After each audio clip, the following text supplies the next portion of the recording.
Hello everyone and welcome back to the Unspoken Word. It's been a great experience getting that first one up there, you know, seeing people read it and listen to it. No. All that jazz. Prospectively, yeah. I mean, I was trying to look at the views, and I don't think there's any views technically. Even Daniel and I were watching it today, and now it says there's like 0 views still. It's like no one's watched the video. It says 3 on mine when I went back. Yeah, but that's what it said the other day. So it says as of today, there's 0. And I was like, that's a lie. I wonder if we should wait until the end of the day to like add up the tally and be like, we're keeping score. Give us a minute. We're counting. Let's not get ahead of ourselves. I don't know. Today we're going to talk to you guys about something kind of important.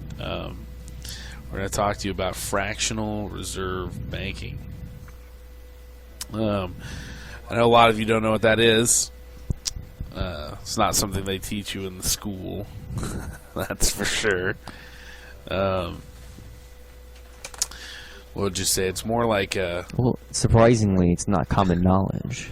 Yeah, it is surprising that it's not common knowledge. Why don't people know about it? I mean, just the Federal Reserve in general, not just the fractional reserve banking and the way the system works. I'm just talking about the coupons we carry in our wallet. Well, think about all the people that work in the banks. Even if you're just a low-level nobody, even if you work at just a branch, you're just a bank teller. You've got to be able to see the math there. You can tell that your coffers aren't getting any lower, but your money keeps coming in. Surely you see that. You also have to realize that as a banker or a cashier banker, they're getting paid like 10 an hour or more. It's all about the money. Like I said, it's either they get people a part of the system and adopt it into the system, or divergence. Divergence. I like that. My waves are much more stabilized over here. I can tell it's definitely picking some shit up. It's good. It's good. It's good. Everybody's gonna listen to us doing that now. It's gonna be great. It's gonna be great, okay. But most people, when you think about going to your bank and you're like, you deposit your paycheck, or you know, your grandparents give you money for your birthday, you go put it in your bank account. Most people think, you know, you go to the bank for a loan, you think that the money sits that they loan you comes from the money that you're depositing into the bank. Yeah. Like the money that they loan out is money that you put in there. And that's actually not true at all. No. I also used to think naively as a kid that when I put my money into the bank, that it was sitting in its own like Harry Potter-esque vaults kind of thing. And I just have like, you know, a place for my money. Yeah, a special that it was place. like, it's safe there. The bank has it. And then when banks started to like, you know, collapse and shit, it started to make sense to me that they're basically gambling away in the stocks with the money. Pretty much. Trying to take investments and, you know, use the fractional reserve system to loan out more than they have, which we'll go into. Yeah. It's such a sad thing that a lot of people aren't seeing this, is because this is one of those things that is just going to perpetuate the cycle of our own self-destruction until you people wake up and realize it. When you put money into your bank, that money just gives them authority to request more money from the Federal Reserve. I think we need to back up a little bit here. The first thing that we need to break down is the money system as it is, because the way that money is put into circulation is that the government has to issue a bond for it. Not like a rescue kind of bond, but like a different type of coupon where they just write on we owe you, or I owe you, and they hand over 10,000 bonds. They get $10,000. Well, not only do we have the $10,000 in circulation now, but the Federal Reserve, being a private corporation, loans out that money. Private corporation. Yeah, privately owned. It loans out that money with interest.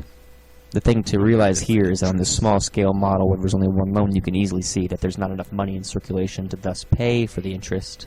So more money has to be taken out of the system by somebody else. Labor has to happen. And that's how people make more money to pay off the debts that the banks are starting to create by basically just digitally typing in numbers into a computer to create currency. There's one guy. He makes all the money.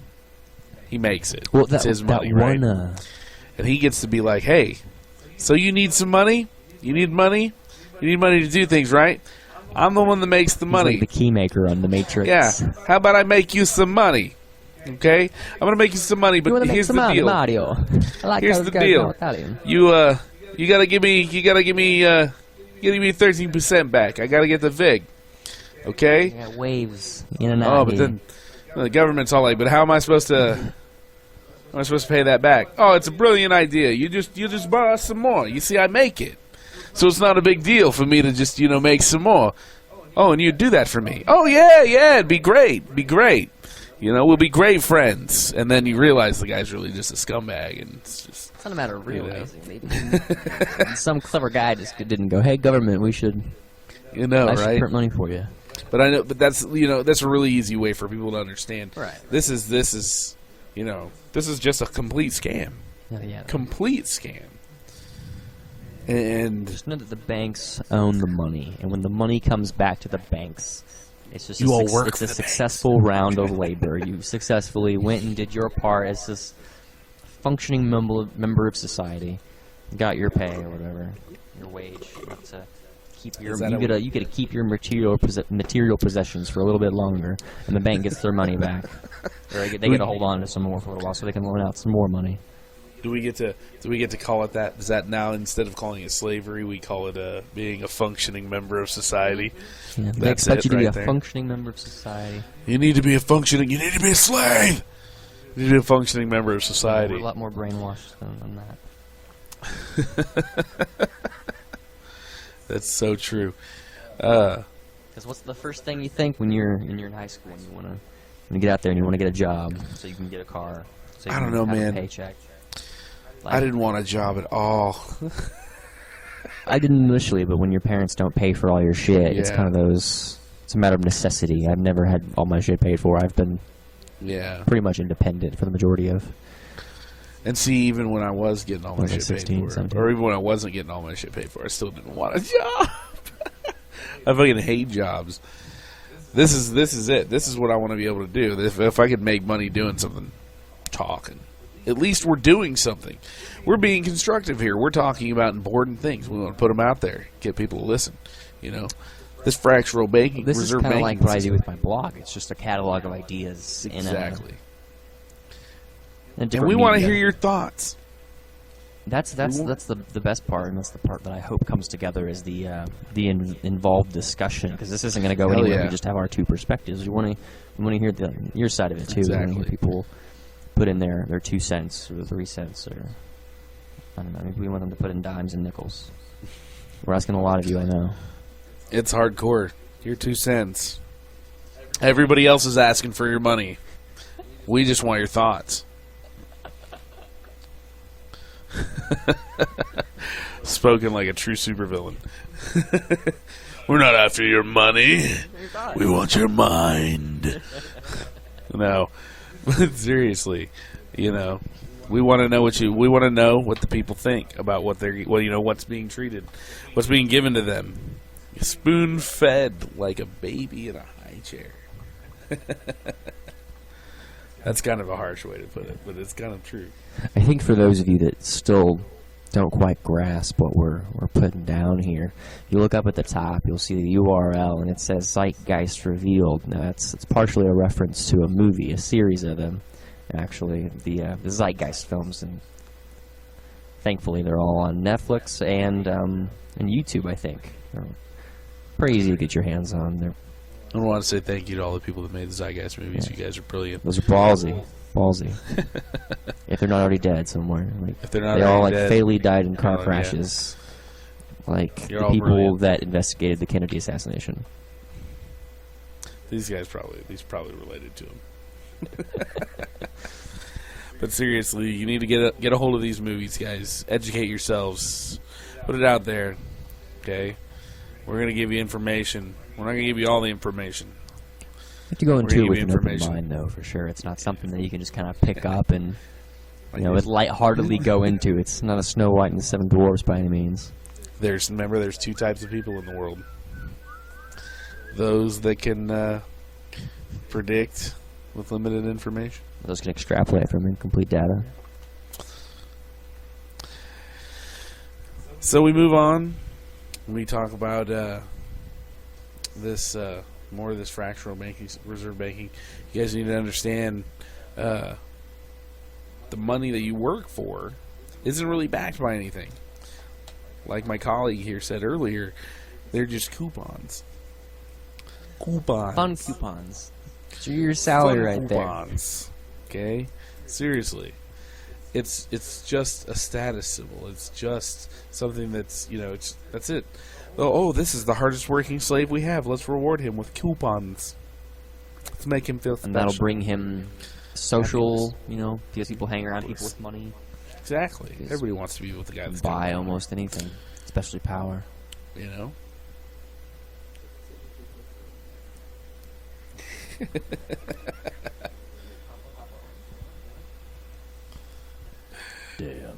Ouch. Not it's yet. Definitely. It's not yet.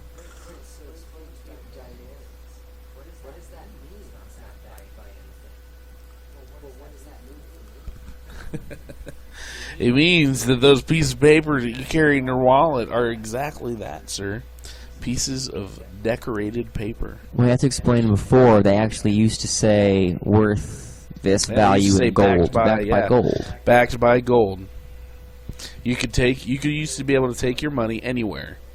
Any bank, any general store, anybody that had gold, and you could trade it for physical gold at that time. We're talking like maybe 200 years ago, though. Yeah. Okay. Now, if you think back to the time in the Civil War, Abraham Lincoln tried to fight this stuff. Tried to get the money back to the people, run by the government, not a corporation or a big bank. Right. Mm-hmm. They were wanting to make they called it the greenback, I think. And they were wanting to make it exclusively for the government, and just so the government had a way to finance their shit. And then it still would have been backed by gold. Right. It would have been backed by the resources of the But the Commonwealth wouldn't have to use these greenbacks, was the point. It wouldn't be enforced, and there wouldn't be a necessity to acquire these greenbacks, if you will. You could still, because most people at the time still traded in silver, and and gold and stuff like that. They actually traded in the actual ores and stuff. So it was a different time, granted. But maybe that's the problem. Maybe we're exceeding. People go, oh, well, we only have this much gold, but we need we need more money. There's more people. There's more things to buy. There's more things to build. There's more things to get.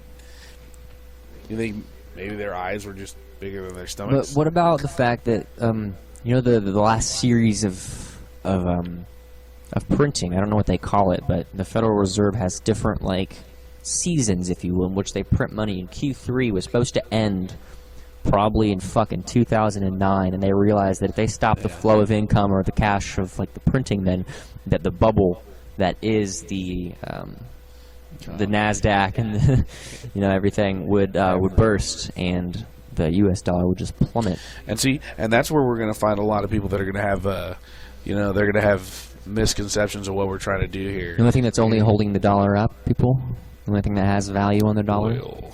Fucking oil. Oil will always be it. Pay attention to the flow of oil.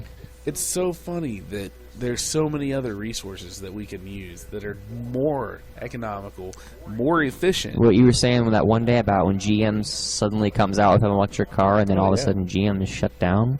Yeah, GM comes out with an electric car. What car happens if we, turn our reliance off of the oil? What happens to the petrodollar? It just becomes the dollar, which just becomes, And that's the thing. The petro coupon. Collapse. The petro coupon. The petro coupon. Somebody was very clever somewhere. It's basically, we will send in an economic hitman, destabilize the government, put our troops in there, and say, hey, we'll give you troops and we'll give you resources, but all we want is your oil. And they have to sell it in terms of the U.S. dollar. Now, when anybody else tries or dares sell it in terms of gold or euros or anything, we go and kick their fucking door down. Take, for example, Syria or Iran. Looks like they need some freedom. They need some democracy. They need a new leader. Their leader's not doing what we want them to do. I love it. It's brilliant. I don't understand how people can be that ignorant. That's just whatever. I'm no offense, man. It's just, it's one of those things you got to think about. You got to think about, where does all this stuff go? What reason are you here? Why are you doing all this? Who says that money's valuable? I remember reading a big conspiracy a while ago that was saying that it was between either Syria and whatever allied force was near them that they were fighting before. And they were arguing, I think it was the Syrian forces and the Syrian rebels. And they were like, the Syrians are using tear gas. And then we realized that the rebels were using tear gas and were the ones supplying the rebels with everything. Yeah.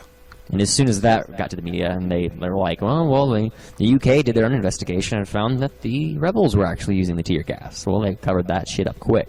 Oh, Bieber just got arrested for pot. Hush up that Syria shit. Yeah. See, and I made that comment whenever Miley Cyrus did her little, jaunt to the MTV Movie Awards or whatever. Yeah. The award show or whatever, and started making her ruckus, and you realize what happened just weeks before that. It's a left-hand, right-hand thing. I forget on this instance. Yeah, people didn't even think about the Fukushima power plant. Yeah, the earthquake. Nobody didn't even think about it after the Miley Cyrus thing. Why not? That's a huge deal. That's dumping. Because Miley Cyrus is Hannah Montana, and she shouldn't be twerking her thing on a stage. Fuck, I don't give especially a fuck when she's about flat-chested. Japan should not be dumping, millions of gallons of irradiated water into the ocean and not asking for help. I feel like America, I feel like people around the world, you need to seriously just wake the fuck up. That was not a slam on Miley Cyrus. I don't think flat-chested's a bad thing. I was just saying, if you're going to twerk it. I'm slamming it. I think she's in on it. I think they all are. I think half of those people, whenever they do things that would like be this, called the Illuminati, my friend, where people in the celebrity world know too much and they end up paying them off. They just become part of the media and part of the information. I think that's how dilution get the way they are. They dilute the pool of information. They spread.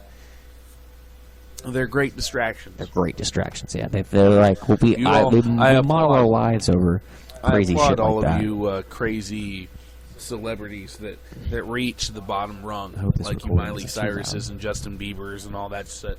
All you little fucks that go out there and get the bottom rung of people that aren't really smart enough to realize that you're just a nobody. Who? Just a huge distraction. I missed something. Those are the kind of things. I don't mean to be so insulting. Who's a nobody? You know I'm right. You need to let me back in over here. Sorry. I got lost. Who are the nobodies? Huh?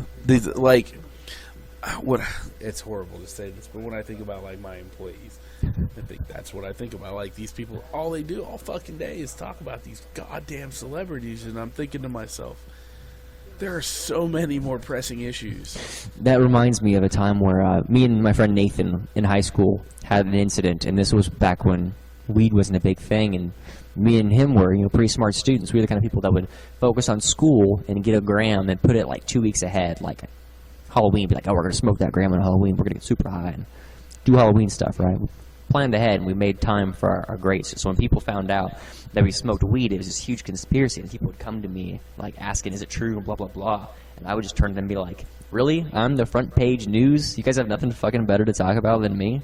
Right. That's kind of funny. I would just laugh. It didn't bother me. I just thought, I was like, really? Of all the things that you guys could be doing, and I'm the focus. Here's the thing. That's just preposterous. The celebrities, because nothing I do is interesting.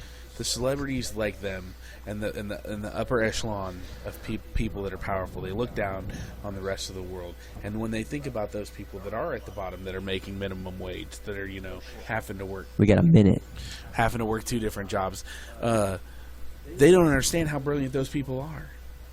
If they would take their mind off those distractions for just 1 second, I know that half of the people that I work with on a regular basis would be able to come up with some brilliant ideas. I saw this TED Talk, and I'll finish with this, and they were describing this plan, and it was like a box of things, and you had to solve the problem with the box and the things in it.